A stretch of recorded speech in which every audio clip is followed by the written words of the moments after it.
बिस्मिल्लाहिर्रहमानिर्रहीम। अस्सलाम वालेकुम नाज़रीन, आप यूट्यूब चैनल देख रहे हैं। सबसे पहले एक अटैक हुआ है वज़ीरिस्तान में, शुमाली वज़ीरिस्तान में एक और ड्रोन हमला हुआ है और ये स्कूल के ऊपर हुआ है।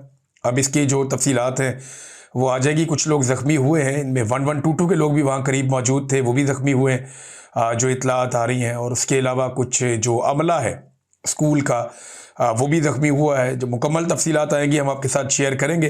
जबकि वज़ीर आला खैबर पख्तूनख्वा सुहेल अफरीदी ने एक मरतबा फिर ये बात की है कि सूबाई हुकूमत किसी भी मिलिट्री ऑपरेशन की इजाज़त नहीं देगी।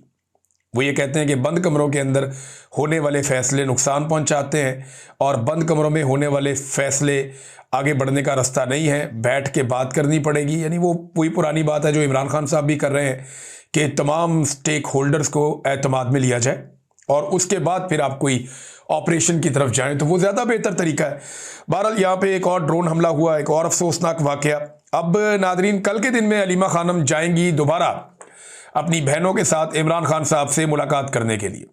उस्मा खानम, अलीमा खानम और नौरीन खानम, ये इमरान खान साहब की तीनों बहनें जाती हैं, हर हफ्ते अडयाला जेल के बाहर जाकर बैठ जाती हैं कि हमारे भाई से मुलाकात करवाओ। लेकिन इन्हें नाकों पे रोक लिया जाता है, फिर इनके ऊपर रात गए तशद्दुद किया जाता है और हर मरतबा टॉर्चर करके, गिरफ्तार करके इन्हें कहीं दूर दराज इलाके में छोड़ दिया जाता है। ये रूटीन हम बड़े लंबे अरसे से देख रहे हैं। लेकिन इस मरतबा अलीमा खानम ने खुद अपने मुंह से यह कहा कि बड़ी तादाद में लोगों को आना चाहिए। उन्होंने कहा कि 10,000 लोग वहां पे पहुंचे तो सूरत हाल कुछ और होगी। अब पाकिस्तान तहरीक इंसाफ ने, जो पंजाब में उनकी तंजीम है या उहदेदारान है, उन्होंने अनाउंसमेंट्स करना शुरू कर दी हैं और अपने उहदेदारान को और कारकुनों को अडयाला के बाहर पहुंचने की हदायत जारी कर दी हैं। खैबर पख्तूनख्वा से भी पाकिस्तान तहरीक इंसाफ के कारकुन अगर आते हैं, लेकिन 10,000 बंदा बहुत बड़ी तादाद होती है। ये नॉर्मली जो जलसे होते हैं ना पॉलिटिकल पार्टीज के, ये 4-5-6 हज़ार बंदों से जलसा हो जाता है और 5-6 हज़ार बंदा खड़ा होता है तो ये बाद में रोला डाल देते हैं जी 1 लाख बंदे का हमने जलसा किया, और वो टीवी पे लगता भी ऐसे ही है। कैमरे का कमाल है। और अगर 10,000 बंदा हकीकतन वहां पे आ जाता है अडयाला जेल के बाहर, तो आप ये समझेंगे एक बहुत बड़ी नौयत के जलसे वाली सूरत हाल बन जाएगी। और फिर हुकूमत के लिए इतने लोग अगर वहां पे टिक जाएं, यानी रात गए तक अगर 1,000 बंदा भी हो, तो फिर हुकूमत टॉर्चर नहीं कर सकती, उनके ऊपर तशद्दुद नहीं कर सकती, वाटर कैनन का इस्तेमाल नहीं कर सकती। अब अलीमा खानम जाएंगी, उनकी बहनें जाएंगी, देखते हैं क्या होता है। देखें, इमरान खान साहब से मुलाकात ना होना एक बड़ी तशवीशनाक बात है। ये आम बात नहीं है, छोटी बात नहीं है। एक साबिक वजीर आजम है, उसको बिल्कुल कैद तन्हाई में डाल देते हैं और उससे बात नहीं होने देते, उसकी फैमिली की, उसके वकला की, उसकी पार्टी की, उसके लोगों की। तो जब बातचीत नहीं होती तो उसके नतीजे में एक बेचैनी पैदा होती है और इसी से पाकिस्तान में पॉलिटिकल अदम इस्तेहकाम, यानी जो सियासी अदम इस्तेहकाम है, वो इसी से जन्म लेता है। अगर आप चीज़ों को नॉर्मल रखेंगे तो सियासी इस्तेहकाम आएगा। अगर आप चीज़ों को एबनॉर्मल तरीके से करेंगे, गैर कानूनी तरीके से करेंगे और आप हुकूक को छीनेंगे, तो फिर इस्तेहकाम नहीं आएगा। और यही पाकिस्तान के अंदर इस वक्त हो रहा है। अवामी तहरीक के अलावा कोई और रास्ता पाकिस्तानियों के पास बज़ाहिर बाकी नहीं है और फौज जो है वो सियासत में किरदार अदा करने से बाज नहीं आ रही। अभी ये पता चला है कि DGISPR फिर से एक प्रेस कॉन्फ्रेंस करने जा रहे हैं, बड़ी धांसू किस्म की। एक मरतबा फिर दावे जो करते हैं वो ये कह रहे हैं, जावेद चौधरी साहब ने भी कहा, उन्होंने कहा जी कि ये उन्होंने जो लफ्ज इस्तेमाल किया, दाखिली सियासत, यानी DGISPR पाकिस्तान की दाखिली सियासत पर भी बातचीत करेंगे। इन्हें कोई चीज मिल जाती है ना तो खप डाल देते हैं और उसके बाद ये आकर बैठ जाते हैं और बैठकर प्रेस कॉन्फ्रेंस कर देते हैं।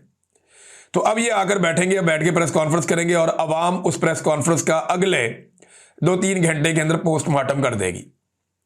यही अब तक होता है, यही आगे भी होगा और इसी से ये तवज्जो हटाते हैं।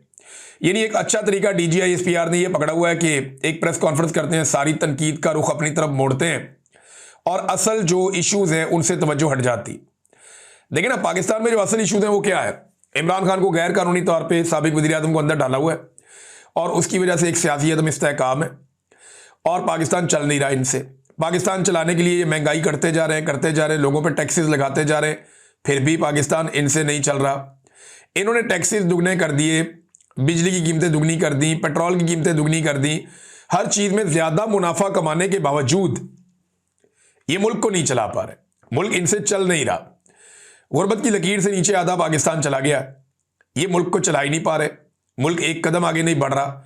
और अब इन चीज़ों से तवज्जो हटाने के लिए, और जो इंटरनेशनली ये लोग अजीबोगरीब काम कर रहे हैं और करने जा रहे हैं, यानी इंडिया ने पाकिस्तान का पानी रोका हुआ है, इस पर कोई बात ना कर ले, पाकिस्तान के मीडिया को मना किया हुआ है, इस पे बात नहीं करनी कि इंडिया ने सिंध ताज मुआहदा तोड़ दिया, वो डाटा शेयरिंग नहीं कर रहा, वो हमारा पानी लगातार रोक रहा है, इस पे कोई बात नहीं कर रहा।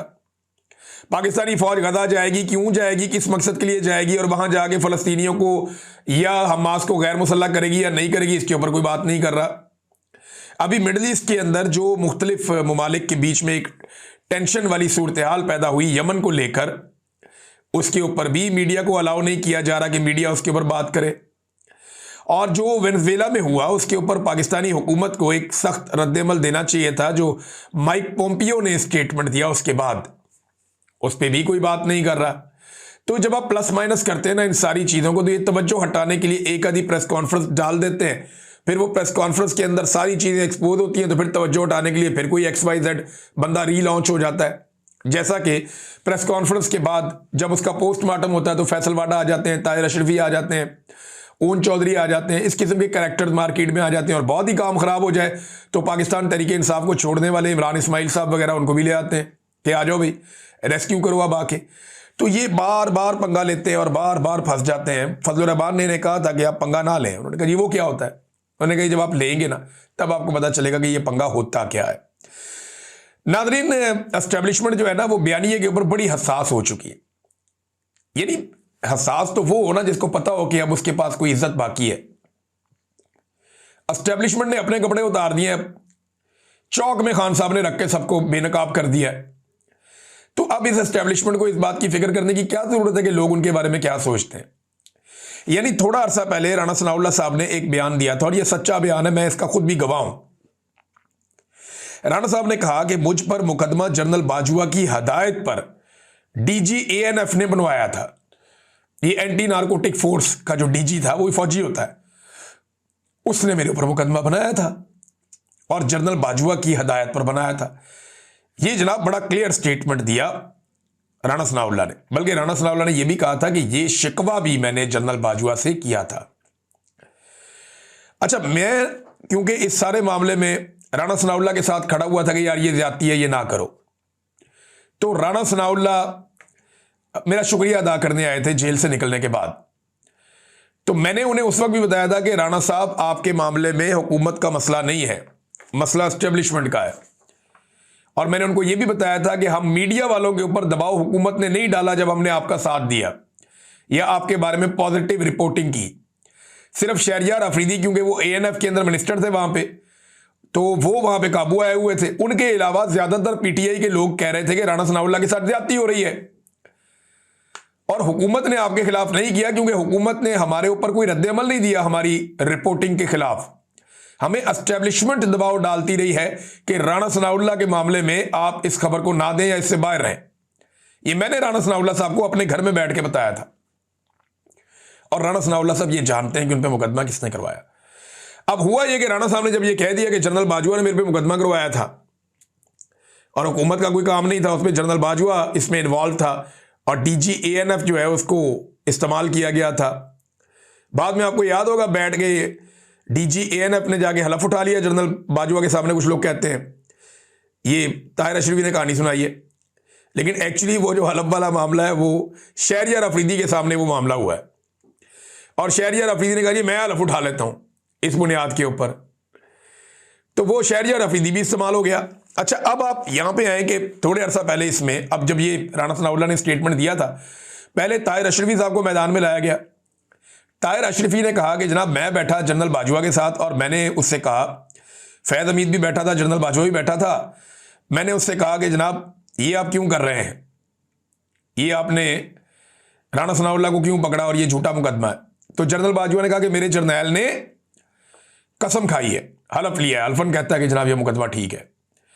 तो फिर ताहिर अशरफी को मशवरा भी उन्होंने दे दिया कि इमरान खान से जाके आप बात कर लें। भाई जब आपके जर्नैल ने आपके सामने हलफ लिया है जनरल बाजवा, तो बात आप करें ना, इमरान खान के पास किधर भेज रहे हैं ताहिर अशरफी को। तो ताहिर अशरफी इमरान खान से जाके मिला और वहां पे ताहिर अशरफी ने गोल गोल करके इंटरव्यू में स्टेटमेंट दिया, जनाब फिर आप समझते हैं वो बुशरा बीबी पे भी तनकीद करते थे राणा सनाउल्लाह साहब, तो ये गोल मोल कर रहा है। मैं आपको बताता हूं कि इमरान खान और ताहिर अशरफी के बीच में क्या बात हुई होगी, क्योंकि मैं इमरान खान को भी जानता हूं और ताहिर अशरफी को भी जानता हूं, दोनों को बहुत अच्छी तरह जानता हूं। ताहिर अशरफी साहब लाजमन इमरान खान के पास गए होंगे और हो सकता है ये बात की हो राणा सनाउल्लाह की, लेकिन इतनी जरूरत नहीं है कि इतनी खुल के बात करे, एक आधा जुमला बस। और इमरान खान ने डायरेक्टली यही कहा होगा जो उसने बाकी लोगों को कहा था कि यार वो उन्होंने पकड़ा, वो बता रहे हैं कि बिल्कुल ठीक पकड़ा है, और वो तो कह रहे हैं कि ये इसके अंदर मुलव्विस है। और फिर बातों में शायद इमरान खान साहब ने एक जुमला बोल दिया कि देखो यार ये औरतों के बारे में कैसी जुबान इस्तेमाल करता है, मेरी बीवी के बारे में भी, तो ये बंदा गिला कर देता है किसी जगह पे अगर कोई बात हो तो। अब ताहिर अशरफी बड़ी चालाकी के साथ चीजों को मिक्स करके ये गेम डाल रहे कि नहीं नहीं राणा सनाउल्लाह को इमरान खान ने पकड़ा था, बाजुआ बेकसूर है। वाह जी वाह, कमाल हो गया आपका। ये कल को ताहिर अशरफी कहेगा कि इमरान खान को मरियम नवाज ने और शहबाज शरीफ ने पकड़ा था, आसिम मुनीर बेकसूर है, ये कल को ये भी कहेगा। यानी ये आदमी को पता है कि मेरी साइड क्या है, इसने हमेशा पॉलिश वाली साइड पे रहना है, दूसरी साइड पे नहीं आना। ताहिर अशरफी बड़ा क्लियर है। राणा सनाउल्लाह पे मुझे हैरत हो रही है कि राणा सनाउल्लाह ने दोबारा स्टेटमेंट दे दिया इस बारे में, और अब वो कहना शुरू हो गया कि मेरे खिलाफ झूठा मुकदमा करवाया, आज ये मुकाफाते अमल का सामना कर रहे हैं, अब मजलूम बनने की बजाय अपने जुर्मों को तस्लीम करें। तो जनरल बाजुआ कब पकड़ा गया जिसने आपके खिलाफ झूठा मुकदमा करवाया?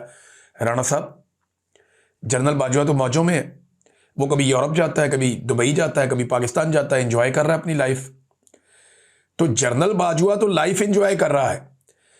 आपने गवाहियां दी, आपकी पूरी पार्टी ने गवाहियां दी, ख्वाजा आसिफ ने गवाहियां दी, हर बंदे ने कहा कि इससे बड़ा फ्रॉडिया कोई नहीं था साबिक आर्मी चीफ जनरल बाजुआ, और उसके खिलाफ एक्शन भी कोई नहीं हुआ।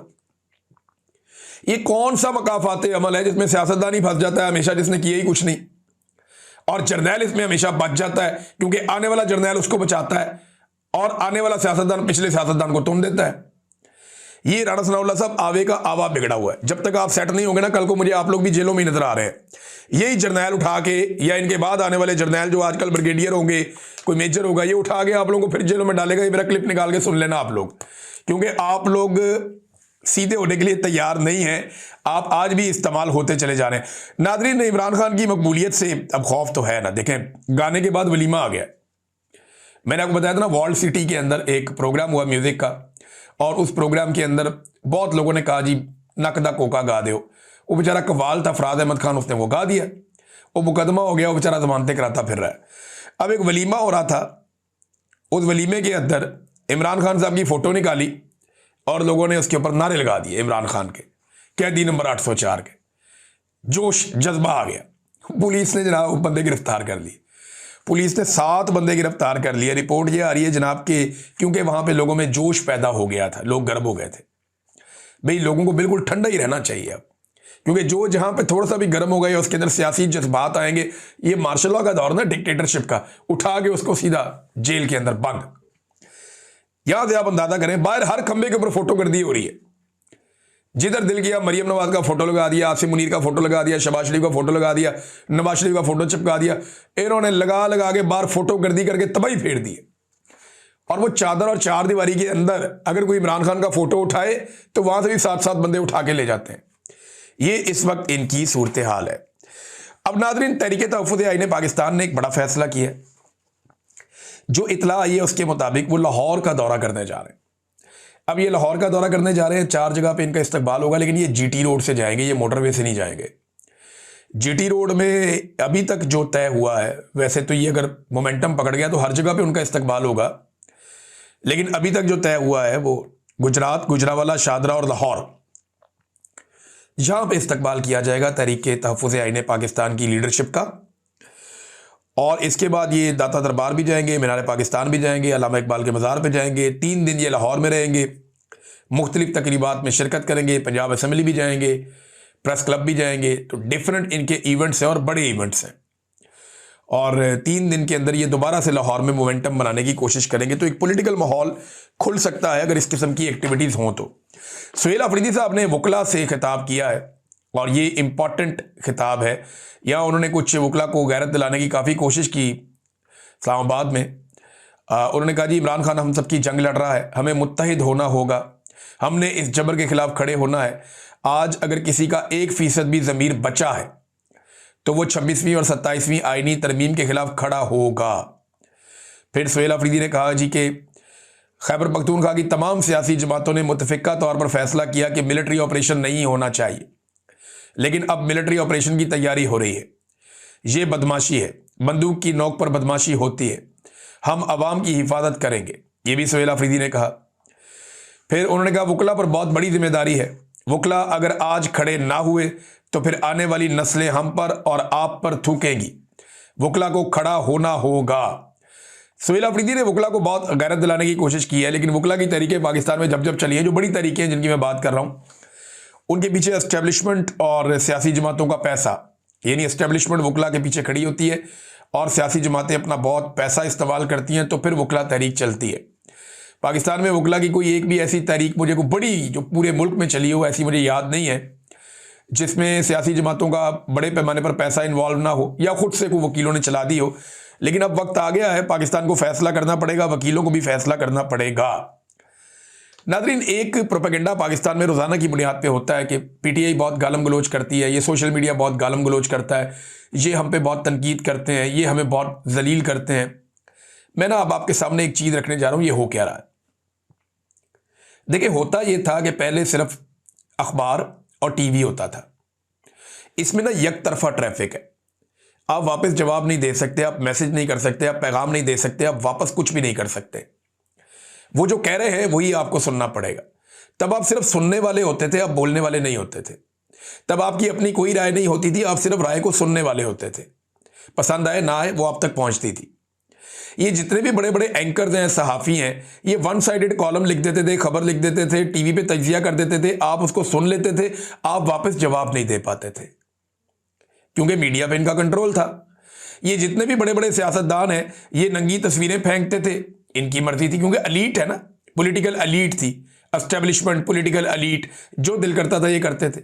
ये किसी को कुत्ता कह देते थे, किसी को कुत्ते नहलाने वाले कह देते थे, कभी किसी की नंगी तस्वीरें बनाकर फेंक देते थे, कभी किसी को गद्दार कह देते थे, कभी किसी को सिक्योरिटी रिस्क कह देते थे, और आपको सुनना पड़ता था इसलिए कि वन वे ट्रैफिक चल रहा था, आप जवाब दे ही नहीं पाते थे।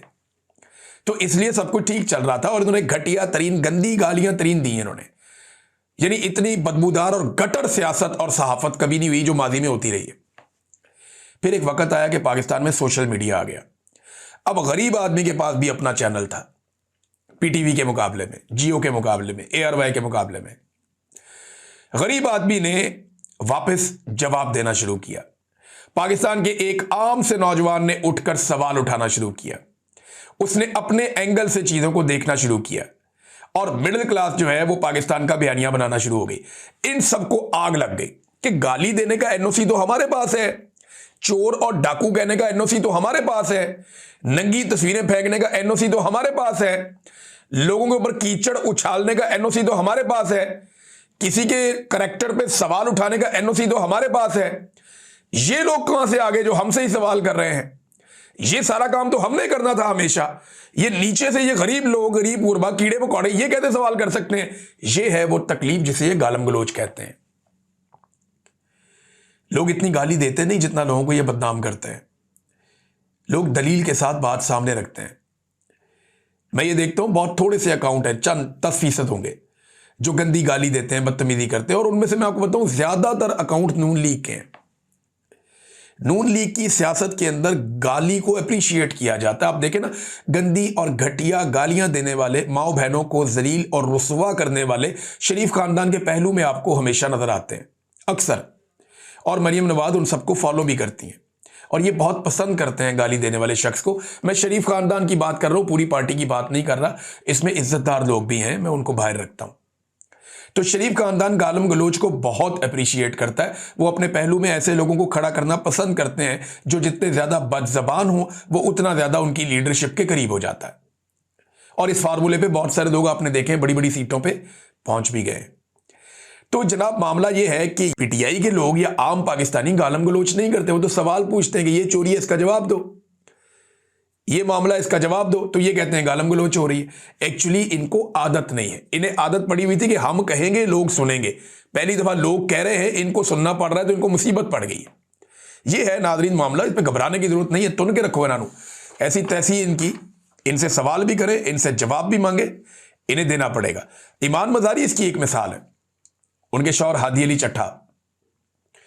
अब ये लोग जो हैं वो अदालत में इनका केस चल रहा है, वहां निकाल के इन्होंने सारी एग्जाम्पल सामने रख दी है अदालत में कि लश्कर जंगवी को जलसा करना मना है, उनकी पुलिस जो है वो जलसगा की तैयारियां कर रही है। फिर उन्होंने दिखाया जनाब कि मरियम नवाज के अपने जलसे में ये जो दहशत गर्दी है इसके पीछे वर्दी है, ये नारे लग रहे हैं। फिर आसिफ गफूर ने लापता अफराद की फैमिलीज के साथ क्या बातचीत की कि जनाब ये फैमिलीज के साथ हमारा दिल धड़कता है, ये सारा निकाल के उन्होंने सुनवाया वहां पे गवाह को, अनीसुर रहमान को बताएं इसके बारे में। कहते मैं इस पर बात ही नहीं करता। यानी वो करे तो सब ठीक है, ये करे तो गलत है। यानी साडा कुत्ता कुत्ता, ताडा कुत्ता टॉमी, यानी ये तो अजीब बात है ना। नाज़रीन, एक बड़ी खबर जो है वो ईरान के हवाले से है। डोनाल्ड ट्रंप ने एक मरतबा फिर ईरान को बहुत सख्त धमकी लगाई है और उन्होंने कहा जी मजीद मुजाहिरीन अगर मारे गए तो अमेरिका जोरदार हमला कर सकता है।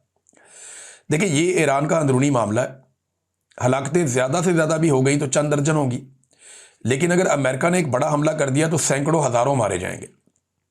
ईरान के लिए एक बड़ी मुश्किल सूरत है बड़े लंबे अरसे के बाद कि उनकी हुकूमत के ख़िलाफ़ उनकी आवाम अब खड़ी हो रही है। और अमेरिका को बड़े अरसे से जिस एक मौके की तलाश थी, ये मौका भी उन्हें मिल गया इस छोटी सी तहरीक की सूरत में। अब ये बढ़ती जा रही है। तो ईरान की कैपेसिटी पहले ही अमेरिका चेक कर चुका है कि उनकी लड़ने की कैपेसिटी क्या है। तो रूस और चीन बराह रास्त इस लड़ाई में आएंगे नहीं, ये भी सबको अंदाज़ा है। अब अमेरिका चंद दीगर मुल्कों को साथ लेकर इसराइल की मदद से हमला कर सकता है ईरान के ऊपर। पाकिस्तान पहले ही पूरी तरह ट्रंप के कंट्रोल में है, तो पाकिस्तान की तो कोई बात ही ना करें आप। तो ये एक खित्ते के अंदर डेवलपिंग सिचुएशन है जो वक्तन फ़वक्तन मैं आपके सामने रखूंगा। नेक्स्ट वीलॉग में इसमें और तफसील से हम बात करेंगे। अब तक के लिए इतना ही। अपना ख्याल रखिएगा, अपने इस चैनल का भी। अल्लाह हाफ़िज़।